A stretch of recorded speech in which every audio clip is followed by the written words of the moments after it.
നഷ്ടപ്പെട്ട് റൂമിലിരുന്നിട്ട് room rent കൊടുക്കാൻ പറ്റാതെ നിൽക്കുന്ന ആളുകൾ എങ്ങനെയെങ്കിലും വീടെത്താന്ന് പിടിക്കുന്നവർക്ക് 5000 സംതിങ് ആണ് ഇപ്പൊ നമ്മൾ യുദ്ധം നിർത്തി.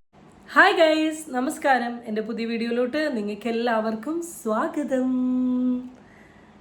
വീണ്ടും വീണ്ടും വീണ്ടും വീണ്ടും വന്നു വന്നു വന്നു വന്നു ചേച്ചി ഏത് ടോപ്പിക്കുമായിട്ട്?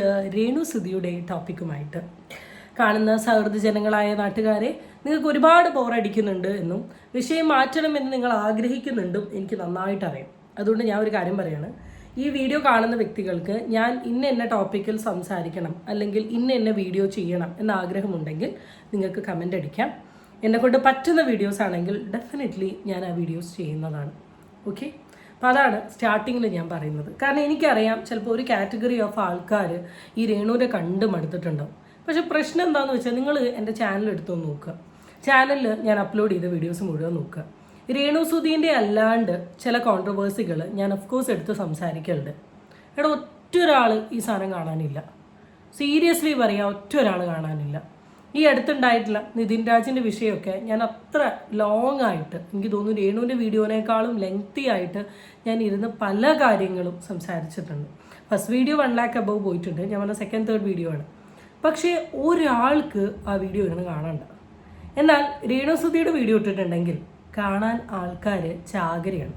അപ്പോൾ നമ്മൾ വീഡിയോ ചെയ്യുന്ന കണ്ടന്റ് ക്രിയേറ്റേഴ്സൊക്കെ നമ്മൾ വീഡിയോ ഇടുന്ന സമയത്ത് നമ്മളുടെ സബ്സ്ക്രൈബേഴ്സ് ഏറ്റവും കൂടുതൽ കാണുന്ന വീഡിയോസ് ഏതാണെന്ന് തിരഞ്ഞു നോക്കിയിടാനല്ലേ നമ്മളെല്ലാവരും ആഗ്രഹിക്കുക. അതുകൊണ്ട് തന്നെ നിങ്ങളെല്ലാവരും ഈ വീഡിയോസ് കാണുന്നതിൻ്റെ ഫലമായിട്ടാണ് ഞാൻ വീണ്ടും വീണ്ടും രേണുവിൻ്റെ ടോപ്പിക് ഇടുന്നത്. താല്പര്യമില്ലാത്ത വ്യക്തികളോട് എനിക്ക് പറയാനുള്ളത്, നിങ്ങൾ വേറെ ഏതെങ്കിലും കണ്ടന്റ് എൻ്റെ സൈഡിൽ നിന്ന് ആഗ്രഹിക്കുന്നുണ്ടെങ്കിൽ ഗൈസ് യു ക്യാൻ കമൻറ്റ്. എന്നെക്കൊണ്ട് പറ്റുന്ന വീഡിയോ ആണെങ്കിൽ ഡെഫിനറ്റ്ലി ഐ വിൽ ഡു. ഇന്ന് നമ്മൾ മെയിനായിട്ട് രേണു സുധിയുടെ ടോപ്പിക്കിൽ സംസാരിക്കാൻ പോകുന്നത് ഇപ്പം സോഷ്യൽ മീഡിയയിൽ വൈറലായിക്കൊണ്ടിരിക്കുന്ന ഒരു 6 മിനിറ്റ് ഓഡിയോ ഉണ്ട്. പൊതുവെയുള്ള എല്ലാ ഓഡിയോകളിലും ദ ഫോക്കസ് സ്വർണ്ണക്കടത്ത് അല്ലെങ്കിൽ ദുബായിൽ പലതരത്തിലുള്ള ബിസിനസ് എന്താണെന്ന് ഞാൻ പറയാണ്ട് നിങ്ങൾക്ക് അറിയാലോ. പിന്നെ മൂന്നാമത്തെ ഒരു കാര്യം ഡ്രഗ് മാഫിയ എന്നീ വിഷയങ്ങളായതുകൊണ്ട് തന്നെ എനിക്ക് അതിന് ക്രെഡിബിലിറ്റീനെ കുറിച്ച് അറിയാത്തത് കൊണ്ട് തന്നെ ഞാൻ ഒരിക്കലും ആ ഒരു സാധനം എടുത്തു വെച്ച് സോഷ്യൽ മീഡിയയിൽ സംസാരിച്ചിട്ടില്ല. എന്നാൽ ഈ ഒരു ഓഡിയോയിൽ പോകുന്ന കുറേ കാര്യങ്ങളെക്കുറിച്ച് എനിക്കൊന്ന് എൻ്റെ സബ്സ്ക്രൈബേഴ്സിന് അറിവ് കൊടുക്കാൻ പറ്റുമെന്ന് മനസ്സിലായിക്കൊണ്ടാണ് ഞാൻ ഈ ഒരു പീസ് ഓഫ് ഓഡിയോ ചേർക്കുന്നത്. അതിൻ്റെ കൂടെ തന്നെ what is happening in Renu subscription എന്ന് പറയുന്ന ഒരു സാധനവും, മൂന്നാമത്തെ സാധനം എന്ന് പറയുന്നത് രേണുവിൻ്റെ ഇൻസ്റ്റഗ്രാമിൽ ഇന്ന് വന്നിട്ടുള്ള ഒരു അടിപൊളി റീൽസും. അപ്പം ഇന്നത്തെ വീഡിയോയിലോട്ട് എല്ലാവർക്കും സ്വാഗതം. ചാനൽ ഇഷ്ടപ്പെട്ട സബ്സ്ക്രൈബ് ചെയ്യാനും വീഡിയോ ഇഷ്ടപ്പെട്ട ലൈക്ക് ചെയ്യാനും നിങ്ങളാരും മറക്കണ്ട. So let's get into the video. ആദ്യം തന്നെ നമ്മൾ നോക്കാൻ പോകുന്നത് രേണു സുധിയുടെ അക്കൗണ്ടിൽ ഇന്ന് അപ്ലോഡ് ചെയ്തിട്ടുള്ള ഒരു റീൽസാണ്. പൊതുവേ ഞാൻ അങ്ങനെ രേണുവിൻ്റെ റീൽസ് ഒന്നും എടുത്ത് സംസാരിക്കുന്ന ഒരു വ്യക്തിയല്ല. കാരണം എന്താണെന്ന് വെച്ചാൽ എല്ലാവർക്കും റീൽസ് അഭിനയിക്കാൻ കഴിവുണ്ടാവണമെന്നില്ല. അഭിനയിക്കാൻ നല്ല കഴിവുള്ള ആൾക്കാരുണ്ട് ലിപ്സിങ്ക് വെച്ച്. എന്നാൽ അഭിനയിക്കാൻ കഴിവില്ലാത്ത വ്യക്തികളുണ്ട്. ഇപ്പോൾ സോഷ്യൽ മീഡിയ എന്ന് പറയുന്ന ഒരു വ്യക്തിയുടെ പേഴ്സണൽ പ്ലാറ്റ്ഫോം ആയതുകൊണ്ട് തന്നെ അതിൽ എന്തൊക്കെ വീഡിയോസ് ഇടണം എന്നുള്ളത് അവരുടെ ഇഷ്ടമാണ്. ആൻഡ് രേണു സുധി റീൽസ് ഇടുന്നത് കൊണ്ട് തന്നെ നമുക്കാർക്കും പ്രത്യേകിച്ച് ഒരു കുഴപ്പമോ കാര്യങ്ങളോ ഒന്നുമില്ല. കാരണം ഓൺലൈൻ മീഡിയയിൽ വന്നിട്ടുള്ള ഈ ചോദ്യങ്ങൾക്ക് കൊടുക്കുന്ന ഒരു കൊനസ്റ്റ് റിപ്ലൈയും അതുവഴി ഉണ്ടാക്കുന്ന നെഗറ്റീവ് പബ്ലിസിറ്റിയും എല്ലാ ഓൺലൈൻ മീഡിയ പേജിലും വന്ന് നടക്കുന്ന ഈ ഘോരമായിട്ടുള്ള പല കണ്ടന്റുകളുമാണ് നമ്മളെപ്പോലെയുള്ള ആൾക്കാർക്ക് കാണുമ്പോൾ എടുക്കണം സംസാരിക്കണം എന്ന് തോന്നിയില്ല. പക്ഷെ ആളുടെ റീല് ആളുടെ പേഴ്സണൽ ഇൻട്രസ്റ്റ് ആണ്. എന്നാലും ഈ ഒരു റീൽസ് ഞാൻ പ്രത്യേകമായി ശ്രദ്ധിച്ചു. കാരണം ഇതുവരെ കാണാത്ത ഒരു റീൽ. എക്സ്പ്രഷൻ എന്ന് പറയുന്നതും ഭയങ്കര വെറൈറ്റിയാണ്, കണ്ണെഴുതിയതും വെറൈറ്റിയാണ്. കാരണം ഒരേ നേരം ഒരേ ആംഗിൾ പിടിച്ചിട്ട് എക്സ്പ്രഷൻ ഇങ്ങനെ തെന്നി മിന്നി മാറുകയാണ്. ഇപ്പോൾ രേണു സുധിയുടെ ഒരു അഭിനയ മികവാണ് കാണിച്ചിട്ടുള്ളത്. ആൻഡ് അതിൻ്റെ ക്യാപ്ഷൻസൊക്കെ ഭയങ്കര കോമഡിയാണ്. എന്ന് വെച്ചാൽ രേണുട്ടെ ഈ നോട്ടം എന്താ പറയുക. സോ എൻ്റെ വീഡിയോ കാണുന്ന നിങ്ങളോട് എനിക്ക് ചോദിക്കാനുള്ളത്, ഈ നോട്ടം കാണുമ്പോൾ നിങ്ങൾക്ക് എന്താണ് തോന്നുന്നത്? ജസ്റ്റ് ഫണ്ണി ആയിട്ട് ഞാൻ ഇട്ടതാണ്. Like if you guys want comment ചെയ്യൂ. നമുക്ക് നിങ്ങളുടെ നോട്ടത്തെക്കുറിച്ചുള്ള നിങ്ങളുടെ കമൻറ്റ് കാണാൻ ഞാനും ഭയങ്കര ഇൻട്രസ്റ്റഡ് ആണ്. ഇനി അടുത്തത് ഞാൻ കാണിക്കാൻ പോകുന്ന 2 ഫോട്ടോസാണ്. ഈ 2 ഫോട്ടോസ് ഈ സൈഡിൽ കൂടെ ഇങ്ങനെ തെന്നി മറിഞ്ഞ് പോകുന്നുണ്ട്. എനിക്ക് കുറച്ച് യൂട്യൂബേഴ്സിൻ്റെ അക്കൗണ്ടിലാണ് ഞാൻ ആദ്യമായിട്ട് ഈ ഫോട്ടോകൾ കാണുന്നത്. ഇതല്ല വേറെയും കുറേ ഫോട്ടോസ് കാര്യങ്ങളൊക്കെ എനിക്ക് കിട്ടിയിരുന്നെങ്കിലും ഞാൻ ഒരിക്കലും സോഷ്യൽ മീഡിയ പ്രൊഫൈലിൽ വന്നിട്ട് ഞാൻ കാണിച്ചിട്ടില്ല. ഇപ്പം ഞാൻ കാണിക്കുന്ന സമയത്തും ഞാൻ ആ ഫോട്ടോൻ്റെ സൈഡിൽ ഇമോജി വെച്ചിട്ടാണ് കാണിക്കുന്നത്. കാരണം എനിക്ക് എൻ്റെ ചാനലിൽ കൂടെ ഈ തരത്തിലുള്ള കണ്ടൻറ്റുകൾ കാണിക്കാൻ ഞാൻ ആഗ്രഹിക്കാത്ത ആളാണ്. മെയിനായിട്ട് ഞാനിങ്ങനെ ആലോചിച്ചിട്ടുണ്ട്, ഇപ്പോൾ ഈ ബസ്സിൽ പോകുന്ന സമയത്ത് നമ്മളോട് മോശമായി പെരുമാറുന്ന വ്യക്തികൾ, അല്ലെങ്കിൽ ഈ സമൂഹത്തിൽ ക്രിമിനൽ മൈൻഡുള്ള ആൾക്കാർ, ക്രൈംസ് ചെയ്തിട്ടുള്ള ആൾക്കാരെയൊക്കെ എക്സ്പോസ് ചെയ്യണം എന്നുള്ള എനിക്ക് ഭയങ്കര ഇഷ്ടമാണ്. പക്ഷെ ഒരു വ്യക്തിയുടെ വളരെ പേഴ്സണൽ ആയിട്ടുള്ള ഭാഗങ്ങൾ ഒരു കണ്ടന്റ് പോലെ ഇട്ട് എക്സ്പോസ് ചെയ്യാൻ ഞാൻ ആഗ്രഹിക്കുന്നില്ല. അപ്പം ഈ ഒരു സാധനം ഞാനിങ്ങനെ സൈഡിൽ ചെറിയൊരു ഇമോജി വെച്ചിട്ടാണ് കാണുന്നത്. ഈ 2 ഫോട്ടോസ് രേണുസുധിയുടെ സബ്സ്ക്രിപ്ഷനിൽ വന്നിട്ടുള്ള ഫോട്ടോസാണ്. ഈ 2 ഫോട്ടോസിലും ഞാനൊരു സ്ഥലത്ത് ഇമോജി വെച്ചതിൽ കൂടെ നിങ്ങൾക്ക് മനസ്സിലായിട്ടുണ്ടാവും എവിടെയാണ് ഞാൻ ഹൈഡ് ചെയ്യാൻ ഉദ്ദേശിച്ചതെന്നും എന്താണ് ഈ സബ്സ്ക്രിപ്ഷനിൽ കൂടെ രേണുസുധി എന്ന് പറയുന്ന ഒരു വ്യക്തി കാണിക്കുന്നത് എന്നും. സബ്സ്ക്രിപ്ഷൻ എന്ന് പറയുന്ന ഒരു സാധനം രേണുസുധി തൊട്ടിട്ട് എൻ്റെ പെങ്ങൾ തുടങ്ങുകയാണെങ്കിൽ വരെ ഞാൻ ഒരിക്കലും സപ്പോർട്ട് ചെയ്യില്ല. സബ്സ്ക്രിപ്ഷനിൽ തന്നെ 2 കാറ്റഗറി ഓഫ് ആൾക്കാരുണ്ട്. ഒന്ന്, വളരെ നീറ്റായിട്ട് സബ്സ്ക്രിപ്ഷനിൽ നല്ല നല്ല വീഡിയോസ് ഇടുന്ന ആൾക്കാരുണ്ട്. എന്ന് വെച്ചാൽ അവർക്ക് സബ്സ്ക്രിപ്ഷനിൽ കൂടെ ഒരു ഏർണിംഗ് കിട്ടട്ടെ, ആ ഏർണിംഗ് വഴി കുറേ നല്ല കണ്ടന്റ് ഇടുന്ന ആൾക്കാരുണ്ട്. എന്നാൽ സബ്സ്ക്രിപ്ഷൻ എന്ന് പറയുന്ന ഒരു പ്ലാറ്റ്ഫോം തുണി ഊരി കാണിക്കാൻ വേണ്ടിയിട്ടും അല്ലെങ്കിൽ പേഴ്സണൽ പാർട്ട് എക്സ്പോസ് ചെയ്തുകൊണ്ട് റീച്ച് ഉണ്ടാക്കാൻ ശ്രമിക്കുന്ന ആൾക്കാരുണ്ട്. ഈ കാറ്റഗറി ഓഫ് ആൾക്കാരോട് എനിക്ക് പേഴ്സണലി ഒട്ടും യോജിക്കാൻ പറ്റില്ല. ഈ കാറ്റഗറി ഓഫ് ആൾക്കാരെ എനിക്ക് ഒട്ടും ഇഷ്ടവുമല്ല. എന്നാൽ വളരെ മാന്യമായി ഞാൻ സബ്സ്ക്രിപ്ഷൻ ചെയ്യും. എനിക്ക് അതിൽ കൂടെ ഏർണിംഗ് ഉണ്ടാക്കണം, എന്നാൽ മാത്രമേ എൻ്റെ കുടുംബം മുന്നോട്ട് പോകൂ എന്ന് പറയുന്ന കുറേ ആൾക്കാരുണ്ട്. ഇപ്പം നിമിഷ വിജോയ് എന്നൊക്കെ പറയുന്ന വ്യക്തികൾ അങ്ങനെ വളരെ ഓപ്പണപ്പായി പറയുന്ന ആളാണ്. അവിടെയും ഒരു സ്റ്റാൻഡ് ഉണ്ട്. എന്നാൽ ഇൻസ്റ്റഗ്രാമിലും ഫേസ്ബുക്കിലും ഓൺലൈൻ മീഡിയയുടെ മുമ്പിൽ വന്ന് ഞാൻ ജീവിക്കുന്നത് സുധിച്ചേട്ടന് വേണ്ടിയെന്നും സബ്സ്ക്രിപ്ഷനിൽ ചെന്നിട്ട് ഈ തരത്തിലുള്ള കാര്യങ്ങൾ കാണിക്കുന്നതിനോട് എനിക്കൊട്ടും യോജിക്കാൻ സാധിക്കില്ല. ഇവർ സബ്സ്ക്രിപ്ഷൻ തുടങ്ങിയതും അതിൽ ഇങ്ങനത്തെ തരത്തിലുള്ള കാര്യങ്ങളും കാണിക്കുന്നത് ഇവരുടെ പേഴ്സണൽ ഇൻട്രസ്റ്റ് ആണ്. അവിടെ കയറാനോ ഇടപെടാനോ ഗളയണമെന്ന് പറയാനോ എനിക്കൊരു അവകാശവുമില്ല. എന്നാൽ ഈ കാണിക്കുന്ന കാര്യങ്ങളോട് താല്പര്യമില്ല എന്ന് പറയാനുള്ളൊരു റൈറ്റും അവകാശവും എനിക്കുണ്ട്. അല്ലെ അവരെന്ത് ചെയ്യണം, സ്റ്റാൻഡായി പറയണം. കൊല്ലം സുധിയുടെ വൈഫായിരുന്നു, വ്യക്തി പോയി, ഇപ്പം ഞാൻ എൻ്റെ ഇഷ്ടത്തിന് ഞാൻ ജീവിക്കുന്നു, ഞാൻ എൻ്റെ രീതിയിൽ രേണുസുധി അല്ലെങ്കിൽ രേഷ്മയായി ജീവിക്കുന്നു എന്ന് പറഞ്ഞാൽ അവിടെ ഒരു വില ഉണ്ടടാ, അവിടെ ഒരു സ്റ്റാൻഡ് ഉണ്ട്. എന്നാൽ പകരം സോഷ്യൽ മീഡിയയിൽ വിധവകളുടെ എന്തോ സംഭവവും എന്താണ് വുമൺ എംപവർമെൻറ്റിൻ്റെ രാജകുമാരിയും സ്ത്രീ ശാക്തീകരണത്തിൻ്റെ ഒക്കെ എന്തോ സെറ്റപ്പൊക്കെ ആയി നടന്നിട്ട് അല്ലാത്ത പേഴ്സണൽ സ്പേസിലോട്ട് വരുമ്പം ഈ തരത്തിൽ കാര്യങ്ങൾ കാണിച്ചുകൊണ്ട് പൈസ ഉണ്ടാക്കുന്നതിനെ ഒരു വിധേനയും എനിക്ക് യോജിപ്പിക്കാൻ പറ്റില്ല. ഇനി യോജിക്കാൻ പറ്റുന്ന ആരെങ്കിലും ഉണ്ടെങ്കിൽ നിങ്ങൾക്ക് കയറി കമൻ്റ് അടിക്കാം. അപ്പോൾ ഇനി ഓഡിയോയിലോട്ട് പോകാം. ഓഡിയോയിലോട്ട് പോകുന്നതിന് മുമ്പ് ഞാനിവിടെ സ്ക്രീൻഷോട്ട് കാണിക്കാം. ഈ സ്ക്രീൻഷോട്ട് പ്രകാരം കാണുന്നത് എന്താണെന്ന് വെച്ചാൽ രേണുസുധിയുടെ അക്കൗണ്ടിൻ്റെ പേര് ഇപ്പോൾ കറൻ്റ്ലി മാറിയിട്ട് അനുശ്രീ പി എന്നായിട്ടുണ്ട്. ഇതിന് 2 കാര്യങ്ങൾ സംഭവിക്കാം. ഒന്നെങ്കിൽ അക്കൗണ്ട് അടിച്ചു പോയിട്ടുണ്ടാവാം, അല്ലെങ്കിൽ രേണുസുധി ചേച്ചിയുടെ അക്കൗണ്ട് ആരെങ്കിലും ഹാക്ക് ചെയ്തിട്ടുണ്ടാവാം. എന്തായാലും ഇതിൽ ജെനുവിൻ ആണോ റിയൽ ആണോ എന്നൊന്നും അറിയില്ല. കുറേ വീഡിയോസ് ഇതുമായി ബന്ധപ്പെട്ട് കണ്ടതുകൊണ്ട് ഞാൻ പറയുകയാണ്. അപ്പോൾ ഫേസ്ബുക്ക് തന്നെ അക്കൗണ്ട് എടുത്ത് കളയുന്ന അവസ്ഥയിലോട്ട് രേണു ചേച്ചി എത്തിയോ എന്നാണ് ഞാൻ ആലോചിക്കുന്നത്. എന്തായാലും കൊള്ളാം. ഇനി നമ്മുടെ ഓഡിയോകളിലോട്ട് പോകാം. 2 മിനിറ്റ് 39 സെക്കൻഡ് ഉണ്ട്. I'm not sure whether full ഇടുമെന്ന്, ബട്ട് പറ്റുന്ന അത്ര ആയിരുന്നു. നഷ്ടപ്പെട്ട് റൂമിൽ ഇരുന്നിട്ട് റൂം തന്നെ കൊടുക്കാൻ പറ്റാതെ നിൽക്കുന്ന ആളുകൾ എങ്ങനെയെങ്കിലും വീടെത്താന്ന് പിടിക്കുന്നവർക്ക് 5000 സംതിങ് ആണ് ഇപ്പൊ നമ്മൾ യുദ്ധം നിർത്തുന്നതിന് മുമ്പ് വരെയുള്ള സമയം. ആ സമയത്താണ് ഈ വരവും പോക്കെന്ന് ആലോചിക്കണം. ഇവിടെ ഇപ്പൊ ഏറ്റവും വലിയ ബിസിനസ് ആയിരിക്കും, റെസ്റ്റോറന്റ് ബാർ ആയിക്കോട്ടെ, ആരെ കൊണ്ടും കഴിയില്ല. അങ്ങനെ അവളെ ഇനി ചാർട്ട് ഫ്ലൈറ്റ് എടുത്താലും ശരി, അല്ലാതെ ഫ്ലൈറ്റിന് ടിക്കറ്റ് എടുത്ത് വന്നെന്നുണ്ടെങ്കിൽ തന്നെ നല്ലൊരു എമൗണ്ട് ചെലവ്. ആ എമൗണ്ട് ചെലവാക്കണമെങ്കിൽ അതിന് നല്ലൊരു ഉദ്ദേശം വേണം. നല്ല ഉദ്ദേശമല്ല, ഇൻകം എന്നുള്ള രീതിയിൽ ഉദ്ദേശം വേണം. മനസ്സിലായോ? തിരിച്ചങ്ങോട്ടും പോകണ്ട, അതുപോലെ തന്നെയാണെന്ന് ഇങ്ങോട്ടും അങ്ങോട്ടും. ഇത് എത്തുമെന്നുള്ള പോലും ട്രാവൽസുകാരും എമിഗ്രൻസും പറയാം. കാരണം നിങ്ങൾ വരുന്ന സമയത്ത് ഇത് കിട്ടിക്കോളം എന്നില്ല, ഫ്ലൈറ്റ് കിട്ടിക്കോളാം. കാരണം വീണ്ടും അത് മാറിപ്പോവും, സമയം പോകും, മാറൊക്കെ ചെയ്യും. വന്നു കഴിഞ്ഞാൽ തിരിച്ചു പോകേണ്ടി. ഇതിനൊക്കെ തയ്യാറുണ്ടെങ്കിൽ വേണമെങ്കിൽ 6000-നും 7000-നും, നമ്മളൊക്കെ 2000-നും 2500 പണിയെടുക്കുന്നതാണ് ഷെഫിന ബേബി. അപ്പോ നമുക്കൊക്കെ വീടെത്താൻ വേണ്ടി നമ്മൾ ആഗ്രഹിച്ചേക്കാം. ഇപ്പോഴും ടിക്കറ്റ് അതാ റേറ്റ്, ഒരുപക്ഷെ 1000-എങ്കിലും കുറഞ്ഞു കാണും. ആ സമയത്ത് ഈ പാപ്പിലോണ്ട് പാപ്പിലോണ്ട് ഒരു ഇയാൾക്ക് അയച്ചുതരാം.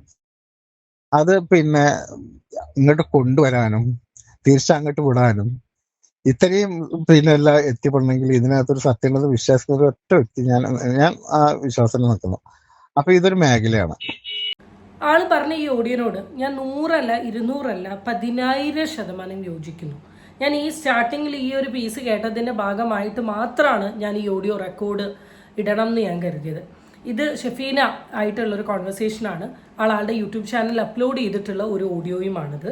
അപ്പോൾ ഈ ഓഡിയോയിൽ തുടക്കത്തിൽ ആൾ കൺവേ ചെയ്യുന്നത് എന്താണെന്ന് വെച്ചാൽ, ഇപ്പം നിങ്ങൾക്കറിയാം വലിയൊരു യുദ്ധം നടന്നു. ഈ യുദ്ധം നടന്നതിൻ്റെ ഭാഗമായിട്ട് കുറേ പേർക്ക് നാട്ടിലോട്ട് വരാൻ പറ്റാത്ത ഒരു സിറ്റുവേഷൻ ഉണ്ടായിരുന്നു. ആൻഡ് അവർ ടിക്കറ്റ് എടുത്തു കഴിഞ്ഞതിന് ശേഷം ടിക്കറ്റ് ക്യാൻസലായ സിറ്റുവേഷൻസ് ഉണ്ടായിരുന്നു. ആൻഡ് ടിക്കറ്റിന് ഡബിൾ റേറ്റ് വന്ന ഒരു സിറ്റുവേഷനും ഉണ്ടായിരുന്നു. ഇതിലിപ്പോൾ ടിക്കറ്റ് ക്യാൻസൽ ആയത് എനിക്ക് വളരെ ക്ലിയർ ആയിട്ട് പറയാൻ പറ്റും. എൻ്റെ ബ്രദർ എന്ന് വെച്ചാൽ എൻ്റെ അമ്മയുടെ അനിയത്തിയുടെ മകൻ, എൻ്റെ അമ്മമ്മയ്ക്ക് അസുഖം കുറച്ച് ക്രിറ്റിക്കലാണെന്ന് അറിഞ്ഞതിൻ്റെ ഭാഗമായിട്ട് അവൻ കുറച്ച് നേരത്തെ ഇവിടെ എത്തണം എന്ന് പ്ലാൻ ചെയ്ത് അവൻ ടിക്കറ്റ് എടുത്ത ആളാണ്. പക്ഷെ ചില റീസൺസ് കൊണ്ട് അവൻ്റെ ടിക്കറ്റ് ക്യാൻസലായി. കാരണം അവൻ UK നിന്ന് ഇതുവഴിയായിരുന്നു വരുന്നത്.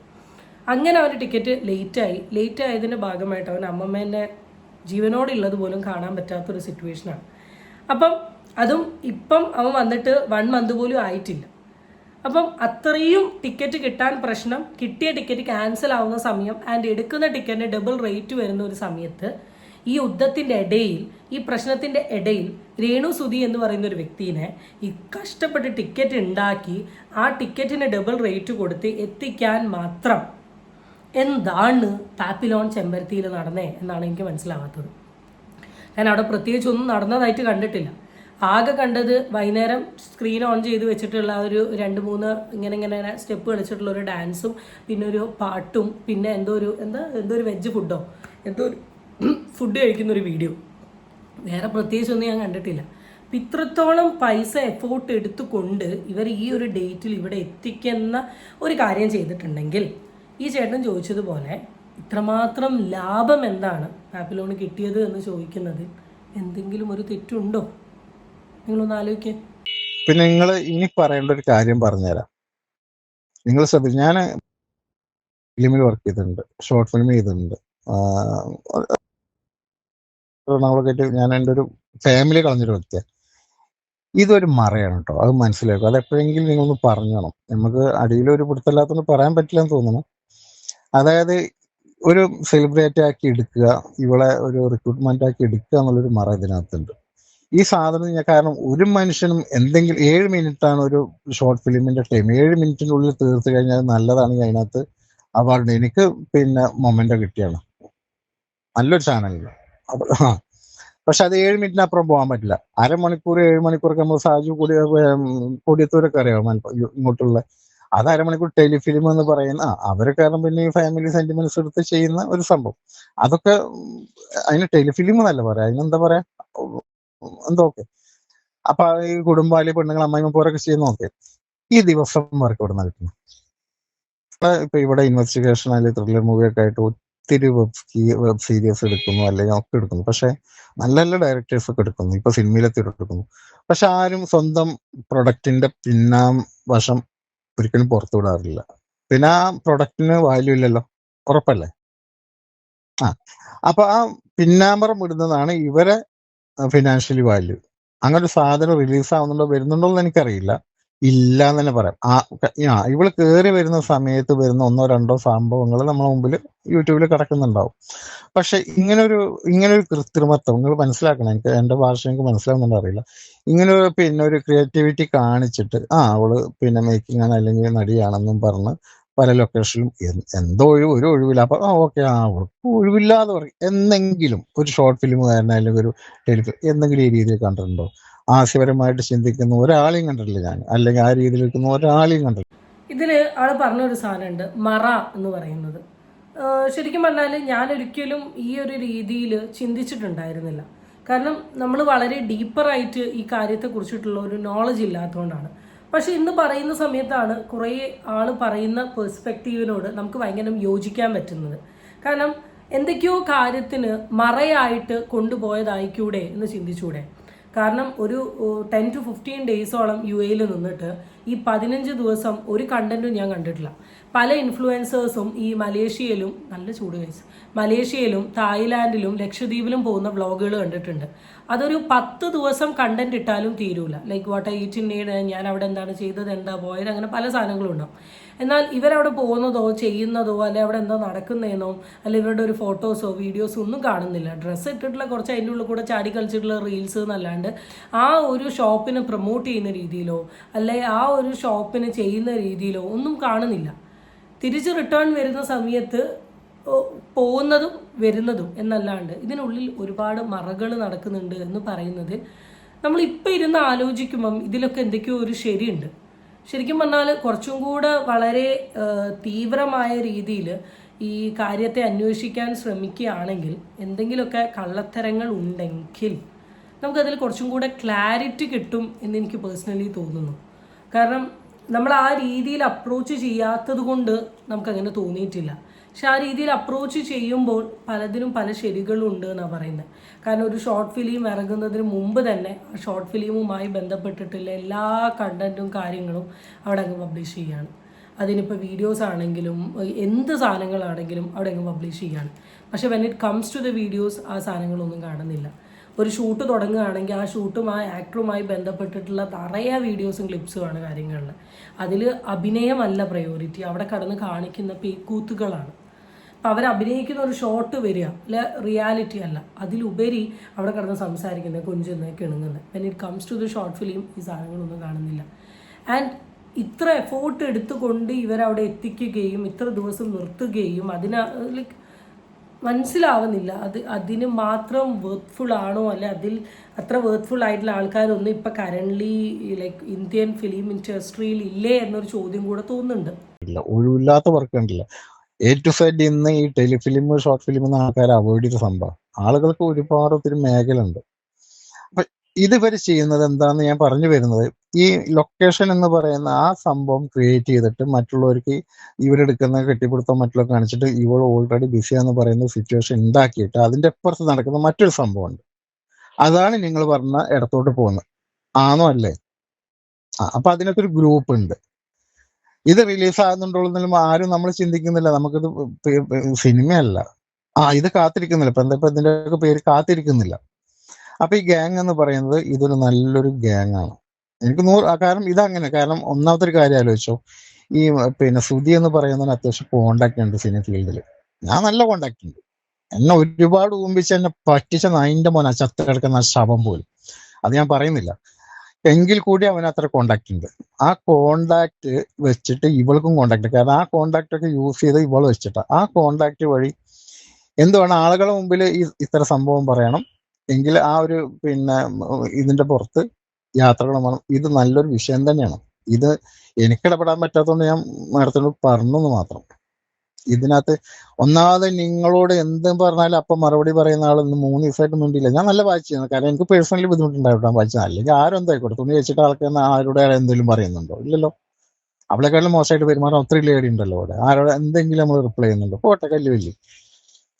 അപ്പൊ ഇതിനകത്ത് പിന്നെ ഞാനൊക്കെ വിസിറ്റിംഗ് വിസയിൽ ഒത്തിരി സംഭവിച്ച. രണ്ടാമത്തെ വിസിറ്റിംഗ് വരുമ്പോൾ കോഴിക്കോട് നിന്ന് തന്നെ കുറച്ചോ നല്ല തടം നിർത്തിയില്ല. മൂന്നാമത്തെ വരുമ്പോൾ പിന്നെ നിവർത്തില്ല. പിന്നെ എൻ്റെ എല്ലാ ചട്ടിയും മാങ്ങയൊക്കെ തപ്പുന്ന ആൾക്കാരാണ്. പക്ഷെ നമ്മൾ ജോലി അന്വേഷിച്ച് പോകുന്ന ആ സമയമൊക്കെ. അപ്പൊ മന്തിലൊക്കെ പോകുമ്പോഴൊക്കെ അതിനകത്ത് നല്ല. അപ്പൊ ഇതിന്റെ ആപ്പിലും ഇതൊക്കെയാണ് ഈ ഓഡിയോയിലുള്ളത്. ഈ പറഞ്ഞു തന്നിട്ടുള്ള കാര്യങ്ങൾ സത്യമുണ്ടെങ്കിലും ഇല്ലെങ്കിലും പറയുന്നതിൽ എവിടേക്കോ സത്യമുണ്ട് എന്ന് എനിക്ക് പേഴ്സണലി ഫീൽ ചെയ്തിട്ടുണ്ട്. എന്ന് വെച്ചാൽ നമ്മൾ ആ പേഴ്സ്പെക്റ്റീവിൽ തിങ്ക് ചെയ്യുമ്പോൾ, ഞാൻ ഇന്നും രേണുസുധിയുടെ അക്കൗണ്ട് എടുത്ത് നോക്കിയ സമയത്ത് ഞാൻ കണ്ട റീൽസുകൾ നിങ്ങൾക്ക് ഓൾറെഡി കാണിച്ചു തന്നു. പിന്നെ ട്രോളിൻ്റെ ഒരു സാധനമുണ്ട്, ഞാൻ നോക്കട്ടെ, പറ്റുകയാണെങ്കിൽ ഞാൻ ആ ട്രോളിൻ്റെ സാധനങ്ങളോട് എവിടെയെങ്കിലും ആഡ് ചെയ്യാം. ഇതല്ലാണ്ട് ഈ വിഷയവുമായി ബന്ധപ്പെട്ട് ഒരു മറുപടിയും കേട്ടിട്ടില്ല. ഇനിയെങ്കിലും മറുപടി പറയുമെന്ന പ്രതീക്ഷയോടുകൂടി നാളത്തെ വീഡിയോയിൽ നമുക്ക് കാണാം. That's it. ബൈ.